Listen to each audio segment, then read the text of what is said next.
Group B versus Group D in the Junior X30 category then, and it'll be Antoine Duval versus Charlie Myers on the front row of the grid for this one, with Théo Polissonde and Noah Grinier giving chase. Then the Guadeloupean, Hugues Picon alongside Adrien Canal, then Sap Mott and Jacob Marples, the two Brits, Jacob Bakla and Riyad Yousfi, the Moroccan. Then it is Niels Malik of Denmark and Mathis Mouche of Luxembourg, Theo Giotto and Mauro Vertrist, then Maël Montero and Aurelio Gustinelli, Natio Cambasson and Gobi Kasebilk from Sacha Duquet, Eloin Prou, Lucy Lovell, Luzandro Caraballo and Ethan Higgins taking up position at the tail end of the field.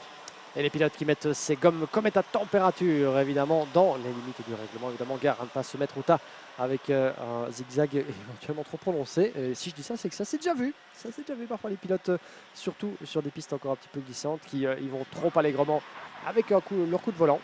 Mais évidemment, ce sont des pilotes quand même plus que expérimentés dans l'art, et parce que c'est bien un art de mettre ces gommes à température. Et regardez justement là des pilotes Victory Lane en queue de peloton, Lisandro Caraballo qui nous gratifie d'une superbe démonstration de zigzag de gauche à droite, et il faut bien ça pour mettre ces gommes à température. 10 minutes plus 100 tours, la distance est la même pour les juniors, B contre D puis A contre C.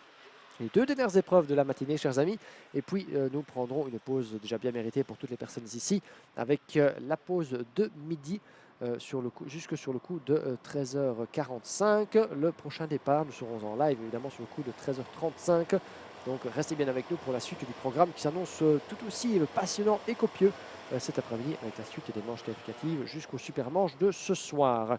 Antoine Duval, un nom plus que connu en Belgique et à l'international pour eh bien, les exploits de son père François durant de nombreuses années jusqu'à l'échelon du championnat du monde des rallyes. La prochaine génération, eh bien, c'est Antoine qui l'amène avec des superbes résultats à l'échelon du karting en Iame Series Benelux, avec une très bonne entame de Iame Eurocup ce week-end. 2 victoires déjà pour Matteo Rivals et pour Louis Baziré, une victoire chacun devrais-je dire dans les 2 premières manches. Voyons voir ici qui va pouvoir tirer son épingle du jeu. Le pilote belge en pole position, Antoine Duval, possède certainement l'avantage. Saura-t-il le conserver au franchissement du premier virage? Charlie Myers, Théo Polican, Noah Grinier, le reste du peloton voudra certainement bien, lui mener la vie dure. Le drapeau vert est agité, les feux s'éteignent, on est parti à l'entame du premier virage. Un bon départ pour tout le monde, un pilote qui met 2 roues sur le bas-côté. Ça se passe bien dans ce premier secteur avec un bon envol de la part de Duval qui est parvenu à conserver l'avantage. La pression est de mise d'entrée de jeu. Charlie Myers, Théo Polican, je pense, qui s'est glissé en deuxième position. Gare à l'enchaînement du deuxième secteur. Les 2 chaînes toujours très serrées là-bas. La faute est facile d'y commettre, mais ça se passe plutôt bien. Et effectivement, le 131, Théo Polican qui a profité aussi d'un bon envol depuis l'intérieur de la deuxième ligne pour se glisser en deuxième place.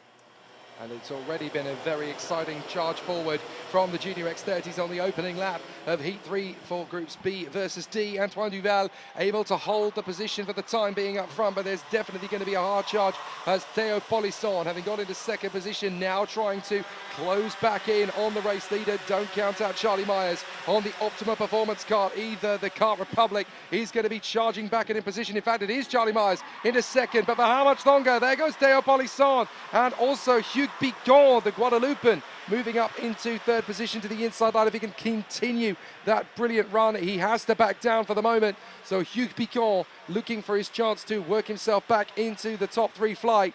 But there's a lot of aggression coming in the early stages of this one, and Théo Polisson has got the bee in his bonnet. He wants to go after Antoine Duval nice and early here. Duval trying to build the gap. Polisson not cooperating. Oh, and someone's lost a chain guard further back by the look of it, so I think we're going to get, hang on a minute, I think that might even be a wheel that's actually come off one of the carts there in the background. So certainly something has parted company with one of the carts in the background.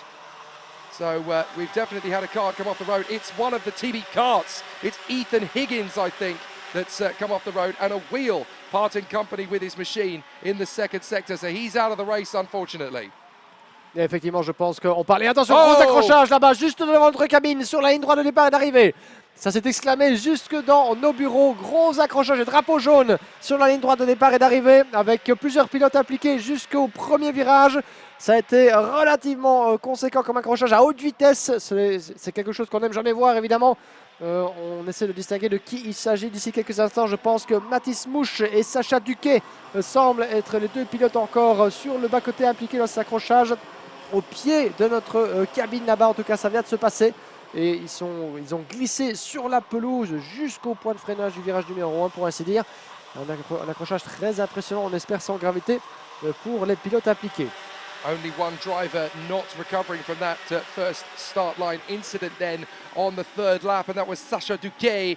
It looks as though the yellow flags are now withdrawn because we don't need them anymore. And up the inside, that's Théo Polissand. He gets the lead there on Antoine Duval. I'm not sure Duval was expecting the green flags to come out onto the main straight quite so early, and so as a result Théo Polissand has taken the lead, but it looks pretty nailed on for me. Théo Polissand taking the lead of this race then for the Dream Racing squad as he now heads Antoine Duval for Euro karting.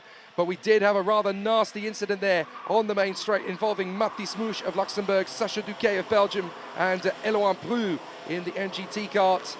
Mathis Mouche, I believe, has managed to keep going, but is now right down at the back of the field. And as for Eloin Prou and Sacha Duquet, they are out of the race. They're not going any further. Meanwhile, though, Théo Polissand ahead of Antoine Duval as they go onto the main straight once again. They've got to keep this nice and tidy as they come through. But certainly Antoine Duval does not want to lose the chance to go for this win too early in the race. So he's already all over the tail of Théo Polissand, with Grenier now in third position in front of Myers, Picon, Canal, Mott, Malik, Marples and Backler. C'est intéressant ce qui peut se passer là, puisque Noah Grignier, remonté troisième, eh bien, est un des équipiers de Antoine Duval au sein de la formation belge Eurokarting. Ça pourrait peut-être un petit peu s'entraider. Et une petite faute là-bas de Théo Polican, l'un des fers de lance en junior de Dream Racing. Il a été un peu large à la sortie de la chicane là-bas dans l'enchaînement du virage 8 et 9. Ça pourrait profiter à Duval. Grignier sera là pour le soutenir en quelque sorte. Mais si l'occasion se présente, eh bien, faites confiance à Noah Grignier pour aller chercher l'opportunité de les passer tous les deux. Jusqu'au virage numéro 14. Personne ne bronche encore dans l'enchaînement de la chicane. Théo Polican qui mène encore avec 5 minutes 31 tours jusqu'au drapeau damier. Il reste encore pas mal de temps dans cette deuxième manche pour ces deux groupes après celle d'hier.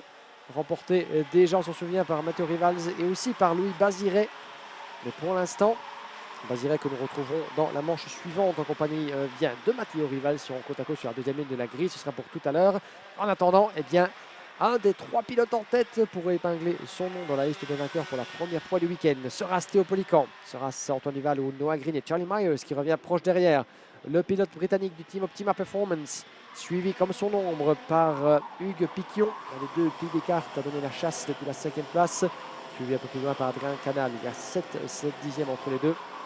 Adrien Canal juste devant Sam Mott, Jacob Marples, Niklas. Et le changement pour la première place. Et voilà, c'est ce qu'on attendait.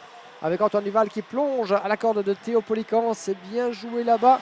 Est-ce que c'est passé ou s'agit-il d'un changement pour la deuxième place? Pardon, j'ai été un peu vite en besogne. Effectivement, échange de bons procédés. Mais Polican et Duval ont été proches de s'échanger les positions. J'ai cru à un dépassement. Ce n'est pas encore le cas. Le pilote français qui tient le bon bout. Mais au fur et à mesure eh bien, qu'il ferme la porte de virage en virage, regardez ce qui se passe. Ils ne sont plus 3. Ni même, ils sont plus 2 pardon, à lui donner la chasse, mais ils sont 4 derrière, 5 pilotes de la même image. Et à ce stade-ci, eh bien, c'est chacun pour soi, avec chacun des 5 concurrents qui a une petite chance, pourquoi pas, d'aller épingler la victoire. So 5 drivers fighting for the victory here in X30 Junior qualifying heat for groups B versus D. Polissand battling away with Duval as Charlie Myers has a go on the inside of Noah Grenier, has to bail out of it, and that's going to give Hugues Picon the chance to move forward. Hugues Picon from Guadeloupe looking for his chance to come forward as Charlie Myers has to wait, and that little duel has dropped them back off the tail of the leading two, and there is a change for third position in the end as Charlie Myers does not give up in the Optima Performance kart, and he works his way into third position on the lap in front of Noah Grenier and Hugues Picon. A long way back to the likes of Canal, Mott, Marples, Malik, Beckler, Giotto, Kiersebelk, Yusvi, Gustinelli and Combasson. But there is a very terrific duel building between these two, isn't there? Polissand and Duval, the Frenchman and the Belgian, at each other's gearboxes on the tail of those karts as they run through, on the tail of the bumpers, I should say. So Antoine Duval all over the back of Théo Polissand. Polissand looking to make his bid to get clear. But Duval really wants to get this lead back again. However, it makes a lot of sense for him to just sit behind Théo Polisson in the lead for a while as they're in third position. Again goes Noah Grignier. So Grignier back into that third position once again. Now there's a dive up the inside from Hugh Piquant. Piquant moves up into fourth position. And so the young man from Guadeloupe has worked his way forward. And now it's going to be interesting to see if Charlie Myers can come back from P5. Et on va voir effectivement ce que Noah Grignier peut faire en emmenant ce deuxième train, puisque à force de se neutraliser, de s'échanger les positions, il perd un petit peu du temps aussi. 1 seconde 2 toutefois. Et c'est relativement suffisant pour voir venir entre Théo Polican, Antoine Duval et le reste du peloton. Noah Grignier, champion de la Iame Series Benelux en mini, on s'en souvient en 2024, et qui maintenant fait les beaux jours de la catégorie junior pour sa première saison dans la catégorie. Et pour l'instant, il est occupé à tenir Hugues Piquant et Charlie Myers juste derrière. Il le tient en joue en quelque sorte. Sera-ce le cas jusqu'au bout? C'est une autre question évidemment. Ah, c'est intéressant là-bas. Vous voyez, c'était bref, mais Hugues Piquant qui gesticulait à Charlie Myers avec l'index contre le casque. C'est évidemment un signe gestuel bien connu des pilotes de karting à ce niveau. Think, pense avec ta tête. Ça ne sert à rien de se combattre, ça ne sert à rien de perdre du temps dans le sens de se chamailler pour une position, alors qu'il y a davantage à aller chercher. Restons ensemble, poussons-nous vers l'avant avec les rythmes combinés. On peut aller chercher Noah Grignier, on peut inverser les positions et tout se jouera potentiellement dans les 2 derniers tours, mais pour l'instant ça ne sert à rien de se chamailler. Pensons avec pilotons avec le pied droit bien enfoncé, mais surtout avec notre tête pour faire la différence. C'est toujours intéressant de voir cette gestuelle, de voir à quel point le psychologique peut se mêler au physique et parfois prendre l'ascendant dans les stratégies des uns et des autres. En attendant, Théo Polican et Antoine Duval, la stratégie doit s'opérer également sous le casque du pilote belge, à savoir quand prendre l'avantage. Dans le virage numéro 14, il reste sagement derrière. C'est intelligent de la part d'Antoine Duval. Il va s'en remettre sans doute, pourquoi pas, au dernier tour, à surprendre son adversaire. Il a bien compris que Théo Polican, qui a signé le meilleur tour en course, était pour l'instant inattaquable. Il ferme la porte à chaque virage, ils sont dans le même rythme. Et il sait évidemment, mon cher Jake, que s'il prend l'avantage trop tôt, Polican a sans doute suffisamment d'énergie, suffisamment de ressources encore dans cette nœud pour éventuellement le redoubler avant l'arrivée. Duval is waiting to pick his moment here on Théo Polisson. There was nothing between them as they came across the line. But when will Antoine Duval make his big bid? I have a feeling it's going to be partway round this lap. You don't want to leave it too long, but you also want to leave the driver in the lead, guessing as to where it's going to happen. Théo Polisson is going to have to defend up to the hairpin. He's not quite close enough to slide the kart up to the inside line. So Antoine Duval with opportunities here, but down the straight, he's really going to have his first big chance. Théo Polisson leads the way, but he won't go for the overtaking move to the inside there. So Antoine Duval decides to wait, pick his moment, going into the final tour as the drone picks them up, going through the final chicane and then onto the home straight. And it's Théo Polisson of France versus Antoine Duval of Belgium on la dernière tour. Et c'est parti, le dernier tour. C'est donc bel et bien la dernière révolution du tracé qu'Antoine Duval a choisi pour éventuellement tenter ce dépassement. Le virage numéro 3, l'enchaînement suivant des 2 chaînes, le deuxième secteur, le plus technique. C'est là aussi qu'une différence peut se créer éventuellement en déstabilisant votre adversaire, en passant sur le vibreur. Il n'en est rien. Aura-t-il l'opportunité éventuellement de faire trembler, de faire chuter Théo Polican? La chicane, elle est bien passée, c'est toujours coude à coude. Le franchissement du banking. Théo Polican a senti la menace évidemment. Il a plongé dans la zone de freinage, mais il passe. Ça passe pour Antoine Duval à la sortie. Ah, il y avait peut-être une hésitation de la part de Théo Polican à se montrer trop agressif. La porte était beaucoup trop ouverte. C'était suffisant pour Duval d'aller chercher la victoire potentiellement. Le franchissement de la chicane, les vibreurs, gare à patron et par l'intérieur. Est-ce que ça pourrait contre-attaquer? Oui. Théo Polican qui repasse devant. Le drapeau à damier, la photo finish. 5 centièmes de seconde à l'arrivée. Polican, il l'avait senti venir, ça faisait partie de son plan sans doute pour ce dernier tour. Et peut-être que Antoine Duval est tombé dans le piège. Il sentait évidemment que les secondes s'égrenaient, il n'avait plus énormément d'opportunités. Il fallait tenter le dépassement. Antoine l'a fait de bien belle manière, il pensait peut-être avoir fait le plus dur en se portant devant et en fermant toutes les portes.